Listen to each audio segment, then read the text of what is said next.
"You disgust me," said my daughter-in-law at the family lunch, and the atmosphere grew tense. In front of everyone, she humiliated me as if I were nothing. My son remained silent, pretending not to hear. But what nobody knew was that I already had proof of everything she was hiding. And that same day, I decided it would be the last time she would embarrass me. If this story interested you, don't forget to subscribe to our channel and tell us which city you're watching from. Let's continue. I promise this will be the best story you'll ever hear in your life. Sunday breakfast at Eleanor's house always followed the same ritual: warm bread, homemade guava jelly, and the soft sound of the radio playing old boleros. At 68, she cultivated these traditions like tending a garden, watering each detail with the patience of someone who had learned that small gestures sustain happiness. On that March morning, while setting the table on the porch, her heart beat with the familiar anticipation of Sunday visits. The gate opened punctually at 9 o'clock. Richard, her only son, entered carrying grocery bags and the tired smile of someone who works too much during the week. Behind him, Pamela walked, with calculated steps, examining the garden with critical eyes. Eleanor observed discreetly as her daughter-in-law adjusted her impeccably brushed blonde hair and sighed upon seeing the flowers in the flower bed. "Good morning, mother-in-law," said Pamela with a smile that didn't reach her eyes. "What unbearable heat. These plants are wilting, aren't they? Perhaps they need a professional gardener." Eleanor felt the first sting of the day, small as a needle, but familiar. After 3 years of living with comments like this, she had learned to swallow the responses that rose to her throat. "Good morning, dear. Coffee is ready. Richard, my son, you're looking thinner." "Oh, Mom, you always think that," laughed Richard, kissing his mother's face with genuine affection. "Pamela has been taking very good care of me. Isn't that right, honey?" Pamela smiled and put her arm around him with subtle possessiveness. "Of course. I just think he needs more variety in his diet. More refined food, you know? Not these very simple things." The second sting came stronger. Eleanor served the coffee in silence, noticing how Pamela raised her eyebrow upon seeing the floral porcelain cups she had received as a wedding gift 30 years ago. They were simple pieces, but loaded with memories. Richard always loved drinking coffee from them when he was a child pretending to be an adult. "These cups are old, aren't they?" commented Pamela, turning the piece between her fingers as if it were a museum object. "They have a retro charm, very different from the ones we saw at the store last week, Richard. Remember, those minimalist Japanese porcelain ones?" "They're from my honeymoon," Eleanor responded softly, serving the jelly. "Your father and I bought them at a little market in Lake Tahoe. Each cup cost $3 at the time." "Oh, how cute," said Pamela in a tone that distilled condescension. "It's important to keep mementos, even when they no longer match, well, with modern times." Richard cleared his throat, uncomfortable. Eleanor noticed that he had caught something in his wife's speech, but he chose to change the subject. "Mom, the jelly is delicious as always. Thank you, my son. I made it last night thinking of you." "What dedication," murmured Pamela, delicately spreading a slice of bread. "It must be a lot of work to make homemade jelly. Nowadays there are excellent brands in the market. Organic, sugar-free with natural preservatives, much more practical." Eleanor felt her chest tighten. Each of Pamela's words was like a drop of acid, slowly corroding her self-esteem. They weren't direct attacks, but constant insinuations that her choices were inadequate, outdated, insufficient. She wondered if Richard noticed. Sometimes he would furrow his brow. Other times he seemed completely oblivious. "Would you like anything else?" asked Eleanor, forcing a smile. "Actually," said Pamela, looking around the porch, "I was thinking this area has so much potential. With some renovations, it could look amazing. More modern, you know. Maybe replace these plants with succulents. Install a pergola, aluminum furniture." "Mum likes the porch this way," Richard gently interrupted. Of course. It's just that sometimes we get used to things and don't realize they could be improved," laughed Pamela. "It's not criticism, Eleanor. It's just vision for the future." Eleanor nodded politely, but inside she felt as if her roots were being pulled out one by one. That porch had witnessed years of breakfast with Richard as a child, afternoons of reading, conversations with friends, moments of silent prayer. Each plant had been chosen and cared for with love. The rustic, wooden table carried marks from years of family togetherness. After coffee, while Richard went to the bathroom, Pamela stood up and walked through the living room, examining the furniture with an evaluative look. She stopped in front of a picture, framed with old family photos. "How interesting," she said, picking up a photo where Eleanor appeared young, hugging her husband and baby Richard. "You were pretty. Different from today, but pretty." The phrase echoed like a slap. Eleanor felt her cheeks burn. "Was? I'm still the same person, Pamela." "Oh yes, of course, it's just that time. Well, time changes us, doesn't it? Some people know how to take care of themselves better. Others just let life happen." At that moment, Richard returned and found the two women in tense silence. "Everything okay here?" "Of course, my love. We were just talking about the importance of taking care of oneself in old age," said Pamela, running her hand over Richard's arm with calculated intimacy. Eleanor observed the scene and felt a deep sadness settling in her chest. She couldn't understand why Pamela treated her this way, or why Richard seemed not to notice the subtle cruelty behind the seemingly kind words. Was she being too sensitive? Was she really as outdated and inadequate as Pamela always insinuated? The visit extended for 2 more hours, during which Pamela made comments about the old television, the dated decoration, the way Eleanor seasoned lunch, and even about her clothes. Each observation came wrapped in smiles and apparently affectionate tones, but carried enough poison to leave Eleanor feeling diminished.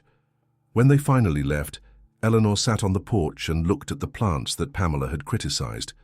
They were lush and fragrant, cared for with daily dedication. Why did she always feel so small after these visits? Why did Pamela's words echo in her mind for days, making her question every choice, every habit, every aspect of her life? The phone rang, interrupting her thoughts. It was Martha, her friend of decades and neighbor. "Eleanor, are you okay? I saw them leaving and thought I'd call." "I'm fine, Martha. Why do you ask?"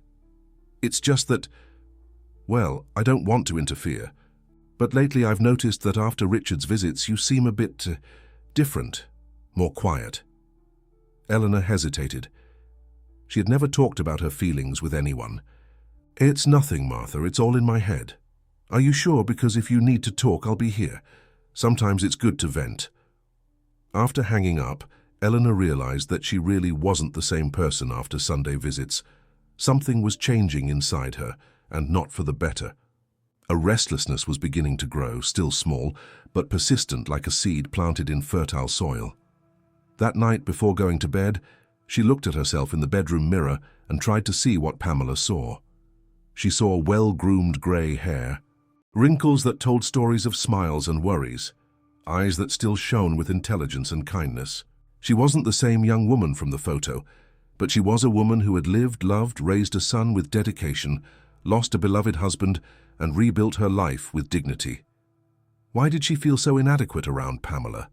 The question hung in the air unanswered as she prepared for another week of internal work, trying to erase the invisible wounds that Sundays always left.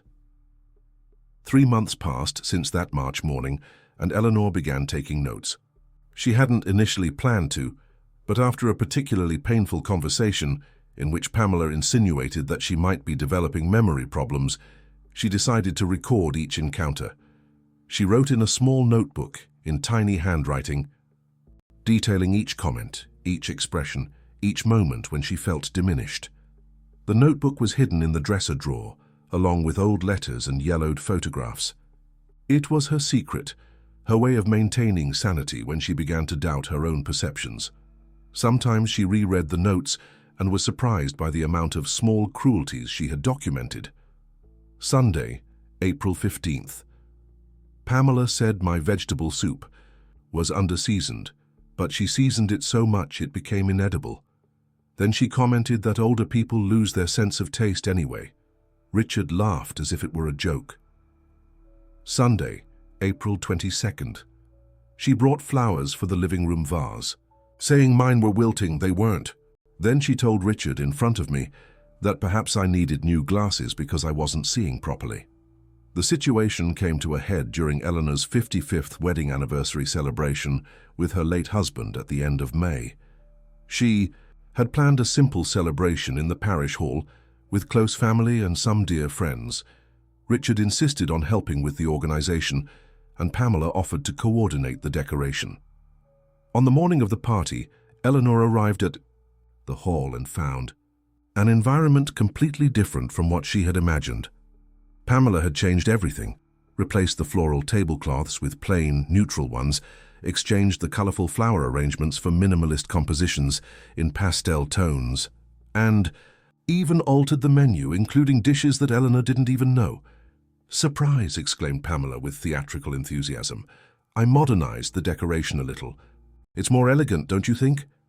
Eleanor looked around, searching for traces of the party she had dreamed of. The environment was beautiful, no doubt, but it had nothing to do with her. It was too sophisticated, too cold, too impersonal. "Where are the daisies I ordered?" asked Eleanor, trying to keep her voice calm. "Those? I thought they were too simple for the occasion. These orchids are much more chic. People will love them." Richard approached, hugging his mother by the shoulders. "Do you like it, Mum? Pamela worked so hard to make everything perfect." Eleanor forced a smile. How could she explain that she felt like a stranger at her own party? "It's beautiful," she lied. The night was a parade of embarrassments. Pamela assumed the role of hostess, introducing herself to the guests as the one who had organized everything, receiving compliments for the decoration and good taste. Eleanor found herself relegated to a secondary role in her own celebration, smiling politely while watching Pamela shine in the center of attention. The most painful moment came during the toast. Pamela asked for the floor and made an emotional speech about the importance of caring for the elderly, about how gratifying it was to see Eleanor adapting well to her age, and how important it was for people in their golden years to have family support so they don't feel forgotten. Each word was a dagger disguised as affection. Eleanor felt the looks of the guests, some compassionate, others confused. It was as if Pamela were painting a portrait of her as a fragile and dependent lady, when in fact Eleanor was independent, lucid, and perfectly capable of taking care of herself. "And that's why," continued Pamela with moist eyes, "Richard and I always make a point of visiting her on Sundays, because we know how important it is not to let family members feel alone or forgotten." Applause echoed through the hall. Eleanor smiled mechanically, but inside she felt a deep humiliation. Pamela had managed to transform her anniversary party into a public demonstration of what a dedicated daughter-in-law she was, and how Eleanor was a mother-in-law in need of special care. After the party, Eleanor returned home in silence. Richard accompanied her to the door, concerned about her expression. "Mum, are you okay? Didn't you like the party?" Eleanor looked at the son she loved so much and felt like crying. How could she explain that she had felt humiliated in front of all her friends? How could she tell him that Pamela had completely distorted the event? "I'm just tired, my son. It was a long night." Pamela worked so hard to make everything beautiful. She just wanted to please. "I know," whispered Eleanor. "Thank her for me." After Richard left, Eleanor sat in the living room and cried like she hadn't cried in years.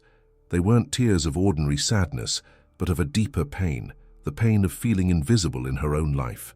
It was as if Pamela was slowly erasing her identity, replacing her personality with a fragile and dependent version that she didn't recognize. That night, she wrote in the notebook, "My anniversary party became Pamela's show. I felt like a stranger, watching someone else's life. I need to talk to Richard, but how to do it without seeming like a jealous mother-in-law?" The opportunity arose the following week, when Richard showed up alone for a surprise visit. Eleanor prepared a hearty coffee and tried to find the courage to address the issue that tormented her. "Richard, can I ask you a question?" "Of course, Mom. What is it?" Do you think I've changed, that I'm more forgetful or dependent?" Richard frowned. Why this question? It's just that sometimes I get the impression that you see me as if I were older than I really am. Mom, you're not old. You're just more sensitive, perhaps. Pamela always comments on that. She says it's normal that people your age become more emotional, more needy. Richard's words were like a punch to the stomach, needy, emotional. Eleanor saw herself through Pamela's eyes and didn't like the reflected image. Richard, I'm not needy. I'm independent. I have my life, my friends, my activities. I know, Mom. Nobody said otherwise. But is that how you see me, as someone needy for attention? Richard sighed, seeming uncomfortable. Mom, sometimes you complain about small things. Pamela just wants to help. She has good intentions. Eleanor felt the ground disappear beneath her feet. Richard didn't see it. He really couldn't see what was happening. Worse, he had completely bought into Pamela's narrative, which painted her as an emotional and complaining lady. What kind of complaints do I make? She asked, trying to understand. Oh, I don't know. About the food, about the decoration, about the plants. Pamela said you've been more critical lately. Eleanor remained silent, processing the information. Pamela had managed to distort even her legitimate reactions to provocations, transforming them into symptoms of a problematic personality. My son, said Eleanor with a trembling voice. I've never been one to complain. You know that? I know, Mom. That's why I think it might be an age thing. Or maybe loneliness. Why don't you think about moving to a place with more people? A residential home, you know, with activities, company. The suggestion was the last straw. Eleanor realized that Pamela wasn't just undermining her self-esteem. She was planting seeds in Richard's head so that he would think she needed to be cared for in a specialized place. Richard, I'm not leaving my home, she said with firmness that surprised them both. Okay, Mom. It was just an idea. Pamela suggested it, thinking of your well-being. Of course it was Pamela. Eleanor was beginning to see the pattern. Each seemingly caring suggestion, each concern expressed, each excessive care was part of a larger plan to make her appear incapable, in the eyes of her own son. After Richard left, Eleanor sat on the porch and looked at the plants that Pamela always criticized. They were beautiful, lush, cared for with love and knowledge. She wasn't becoming senile, she wasn't becoming needy or problematic. She was being systematically demoralized by a person who had identified her insecurities and exploited them with surgical precision. For the first time in months, Eleanor felt something different from the usual sadness. She felt anger, a cold, controlled anger that brought with it a mental clarity she hadn't experienced in a long time. She opened the notebook and wrote, "Today I understood that I'm not imagining things. There is a plan, and I need to discover what it is." Eleanor's transformation was gradual but determined. In the days following the conversation with Richard, she began to act with the precision of someone who had found a purpose. First, she called Martha and asked to speak privately. The two met on the park bench, away from curious ears. "Martha, I need to tell you something, but I want you to promise me that you'll be honest with me." "You can speak, Eleanor. You know you can trust me." Eleanor told everything. The constant comments, the modified party, the insinuations about her mental health, Richard's suggestion about a residential home. Martha listened in silence, nodding her head at times. "Eleanor, I already suspected something. You've changed a lot in recent months. You've become more withdrawn, more insecure. And look, I've known you for 40 years. So you think I'm not imagining things? Imagining? Eleanor, this woman is doing the work of an ant to destabilize you, and it seems she's succeeding." Martha's confirmation was both liberating and frightening. But why would she do this? I don't know, but people like that always have a motive. It could be envy, it could be sheer malice, or it could be something she wants to achieve. Eleanor spent the rest of the week reflecting on Martha's words. What motive would Pamela have for wanting to destabilize her? The answer began to form when she remembered some conversations about inheritance she had had with Richard years ago. The house where she lived was worth a good amount, plus some savings she had accumulated throughout her life. That's when she decided to act. Eleanor called John, a former neighbor who had worked in corporate security before retiring. He had Always been discreet and reliable, someone she could trust for a delicate matter. John, I need your help, but it's something different from the usual. You can speak, Eleanor. How can I assist you? I need to investigate someone, find out if this person is hiding something. John visited Eleanor the next day and listened attentively to the whole story. His professional experience quickly identified behavioral patterns that Eleanor hadn't noticed. Eleanor, what you're describing has a name: psychological manipulation. The person gradually undermines the victim's self-esteem, making them doubt their own reality. But why would she do this? Usually it's to get something. It could be money, property, control over important decisions. We'll find out. John proposed a plan. They would discreetly investigate Pamela's life, check her social media, talk to people who knew her, and try to discover if there was anything suspicious in her behavior. The first discovery came quickly. Pamela maintained a social media profile full of luxurious photos, expensive trips and designer clothes, but her salary as an administrative employee didn't justify this standard of living. Even stranger, in the most recent photos, she always appeared alone or with friends, rarely with Richard. This doesn't add up, said John, showing the images on his cell phone. Look at the dates of these trips. Your son was working, but she was at expensive resorts. With what money? Eleanor examined the photos with growing unease. She recognized some jewelry that Pamela wore in the images. They were pieces she had given as a wedding gift, family heirlooms that she had passed on to her daughter-in-law as a gesture of acceptance. The second discovery was more disturbing.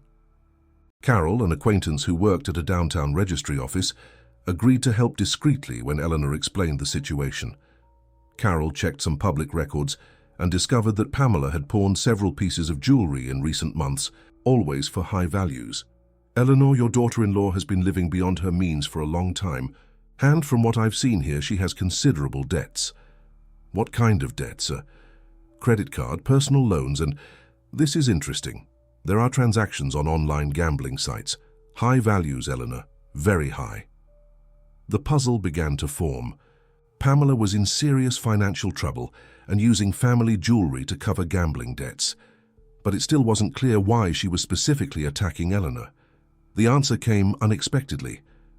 Eleanor went to Richard's house to borrow a pot while they weren't there, using the key she always had for emergencies.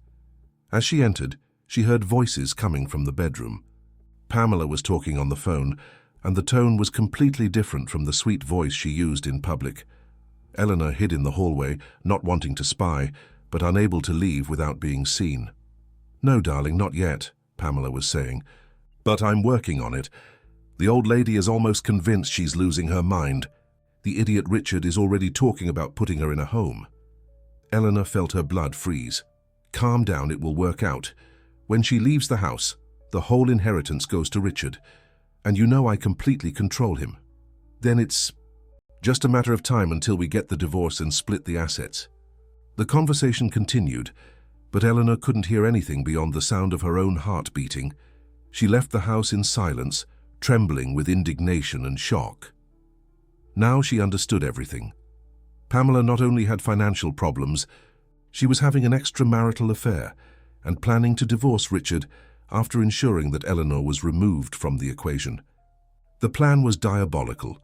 Make Eleanor appear senile to justify institutionalizing her, inherit the assets and then separate, taking half of everything.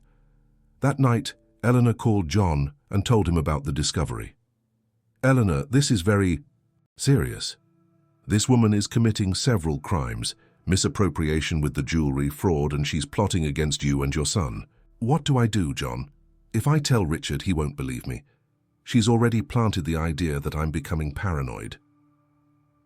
We'll need evidence. Evidence that leaves no room for doubt."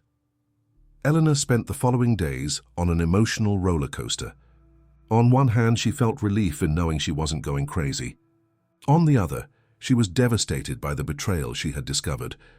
Pamela wasn't just cruel, she was a criminal who was destroying her family for money. With the help of John and Carol, Eleanor began gathering evidence. They photographed documents. From the registry office, recorded suspicious transactions, and even managed to get some recordings of phone conversations that Pamela made in the garden, thinking she was alone. The gathered material was devastating.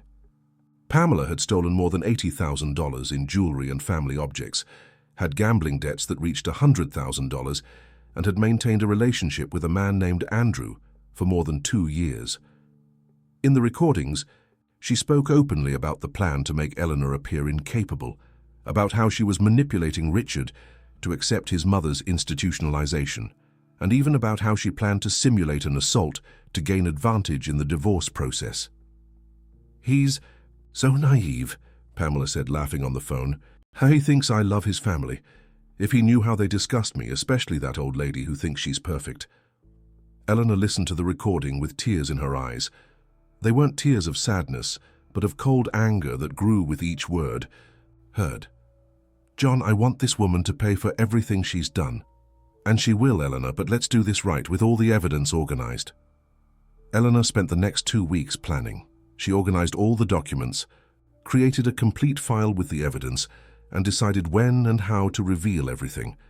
The perfect opportunity arose when Richard suggested they have a party to celebrate Eleanor's 30 years of marriage to her late husband.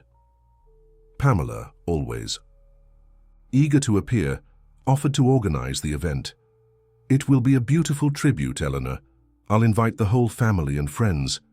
Our celebration of true love." Eleanor agreed with a serene smile. It would indeed be a celebration of truth, and a definitive farewell to the woman who had tried to destroy her life and that of her son. "You can organize it, dear. I'm sure it will be an unforgettable night." Saturday night arrived wrapped in an expectation that only Eleanor truly knew. The club hall was elegantly decorated, round tables covered with white tablecloths and rose arrangements that Pamela had personally chosen. 60 guests, including close family and friends, gathered to honor the memory of a beloved man and celebrate 3 decades of a love that had withstood the test of time. Eleanor arrived wearing a navy blue dress that highlighted her silver hair, carrying a discreet folder that she carefully placed on the main table. She greeted each guest with the serenity of someone who had found inner peace after months of torment. John was present, as were Carol and Martha, all aware of what was to come. Pamela shone in the center of attention, receiving compliments for the impeccable organization and sensitivity in coordinating such a touching tribute. She wore a red dress that cost more than the monthly salary of most of those present, and displayed on her wrists the gold bracelets that Eleanor had given her as a gift years ago, not knowing they would be pawned and redeemed multiple times. "Eleanor, what a beautiful party," commented Aunt Constance, sister of the late husband. "Pamela has such good taste." "Yes, she does," agreed Eleanor with an enigmatic smile. "Soon you'll all see just how much." Richard circulated among the tables, introducing his wife to more distant relatives who didn't know her well. He was proud, happy to see the family, gathered on a special occasion. Eleanor observed her son and felt a pang of sadness, knowing that this would be the last night he would see Pamela with admiration. During dinner, Pamela stood up to make a toast. She held the champagne glass with theatrical elegance and waited for silence to settle in the hall. "Dear family and friends," she began with an emotional voice, "we are here today to celebrate a true love, an example of dedication that Eleanor and her dear husband gave us. But we're also here to recognize how important it is to take care of each other, especially the more experienced among us." Eleanor observed each word, each calculated pause, each look directed at the most influential guests in the family. "Sometimes," continued Pamela, "the people we love begin to show small signs that they need more support. Small forgetfulness, moments of confusion, difficulties in making important decisions. It is our duty as family to be attentive to these signs." Some guests began to look at Eleanor with concerned expressions. Pamela was planting seeds, preparing the ground to justify future decisions about her mother-in-law's life. "That's why I want you all to know that Richard and I are always vigilant, always ready to offer the necessary support. Because family takes care of family, isn't that right?" Applause echoed through the hall. Eleanor remained impassive, waiting for the right moment. Pamela smiled victoriously, thinking she had taken another step toward her goal. "Thank you, Pamela," said Eleanor, slowly rising. "Your words were very revealing. Now I would also like to make a toast." Eleanor walked to the front of the hall, carrying the folder she had brought. She connected a projector that she had borrowed, while the guests waited curiously. "My dear friends and family," began Eleanor with a firm voice, "tonight is really about truth, about how sometimes the people who say they love us may be hiding faces we could never imagine." Pamela frowned, feeling that something was wrong. Richard looked at his mother with curiosity. "In recent months, you may have noticed that I've been quieter, more withdrawn. Some might even have thought I was becoming senile, as was just suggested." Eleanor turned on the projector, and the first image appeared on the wall, a detailed bank statement. "But the truth is that I was investigating someone who lives among us, someone who presents herself as part of this family, but who has actually been stealing from us for years." A heavy silence fell over the hall. Pamela visibly paled. "This is the statement of Pamela's bank transactions from the last 2 years, explained Eleanor, pointing to the numbers on the screen. "Note the constant withdrawals at pawn shops, always followed by deposits to online gambling sites." The next image showed photographs of family jewelry and pawn shops, with pawn receipts in Pamela's name. "These are the jewels that belong to my mother and my grandmother, which I gave as a gift to my daughter-in-law as a symbol of acceptance into the family. She pawned them 17 times in the last 2 years, always to cover gambling debts." Richard stood up from his chair in a state of shock. "Mum, what is this?" "Wait, my son, there's more." The next sequence of images showed screenshots from Pamela's social media, with dates and locations that didn't match the family schedule. Here we see Pamela at expensive resorts in the Bahamas, in Miami, in New York, always on dates when you were working, Richard, and always accompanied. The photos showed Pamela with a dark-haired man, in intimate situations, kissing, embracing on the beach, toasting in luxurious restaurants. "This is Andrew Cavalcanti, accountant, married, father of 2 children. Your wife's lover for 2.5 years. The hall exploded in murmurs. Richard was pale, looking at Pamela with disbelief. She tried to stand up, but her legs were trembling. These are montages," shouted Pamela, desperate. "She's making this up because she's jealous of me."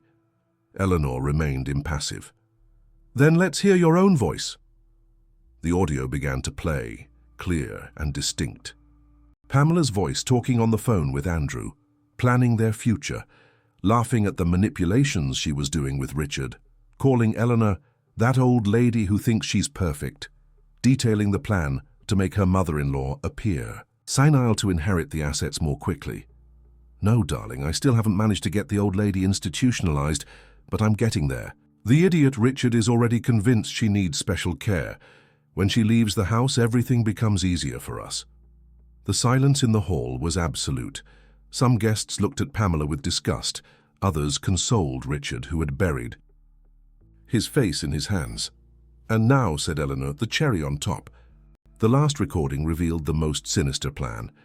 Pamela talking with Andrew about how to simulate domestic abuse to gain advantage in the divorce process, ensuring a more favorable division of assets. "I'll say he hit me. I have some old photos from when I fell down the stairs that might work. Afraid of scandal, the family will prefer a settlement." Pamela collapsed in the chair, defeated. There was no more denying, no more manipulating. Her entire facade had crumbled before dozens of witnesses. Richard approached Pamela's table with an expression of absolute disgust. "How could you?" he asked with a broken voice. "How could you do this to me? To my mother?" Pamela tried one. "Last card, Richard, I can explain. Things aren't quite like that." "Leave," said Richard coldly. "Leave now and never come back." "Richard, please. Leave." The shout echoed through the hall. Pamela rose unsteadily, looked around for a friendly face, but found only contempt and disappointment. She walked to the exit under everyone's gaze, carrying only her purse and humiliation. In the days that followed, Pamela's life completely fell apart. Richard immediately initiated the divorce process, presenting all the evidence gathered by Eleanor. She was forced to return the jewelry she still had in her possession and lost any right to the couple's assets. Andrew, confronted by his wife with the recordings, also faced divorce and lost custody of his children. Their relationship, based on lies and greed, did not withstand the pressure of public exposure. 6 months later, Eleanor was on the porch watering her plants when Richard arrived for Sunday lunch, this time accompanied by Melissa, a sweet and simple teacher he had met at work. The young woman helped set the table without criticizing the floral cups, sincerely praised the homemade jelly, and listened with genuine interest to the stories Eleanor told about the time when Richard was a child. "Eleanor," said Melissa as they washed the dishes together, "Richard talks a lot about you. He says you're the wisest and strongest woman he knows." Eleanor smiled, feeling her heart warm. "He exaggerates, but thank you, dear." "He's not exaggerating. After everything you went through, still managing to rebuild the relationship with him, move forward. That's real wisdom." Eleanor looked through the kitchen window and saw Richard playing in the garden with the grandson Melissa had brought from a previous relationship. The boy laughed as his stepfather pushed him on the swing that Eleanor had installed. "You know, Melissa," said Eleanor, "I discovered that sometimes the worst situations serve to show who really matters. Pamela did me a favor without knowing. It? How so? She made me remember that I'm stronger than I thought, and she showed my son that all that glitters is not gold." That afternoon, while everyone rested after lunch, Eleanor opened her notebook and wrote the final entry. "Today I understood that revenge didn't need to be cruel. It just needed to be truthful. Truth has its own power, and when it comes to light, justice happens on its own. I no longer need to note down hurts or pains. From today on, I'll use this notebook to write joys." The end of the story. Dear listeners, we hope that Eleanor's story and her journey of discovery and justice has deeply touched you. This narrative teaches us that truth, however painful it may be to face, always prevails over lies and manipulation. To continue following equally emotional and transformative stories like this one, we invite you to subscribe to our channel here on the left side of the screen. If this story awakened emotions in you, don't forget to leave your like and tell us in the comments what moved you most in Eleanor's journey.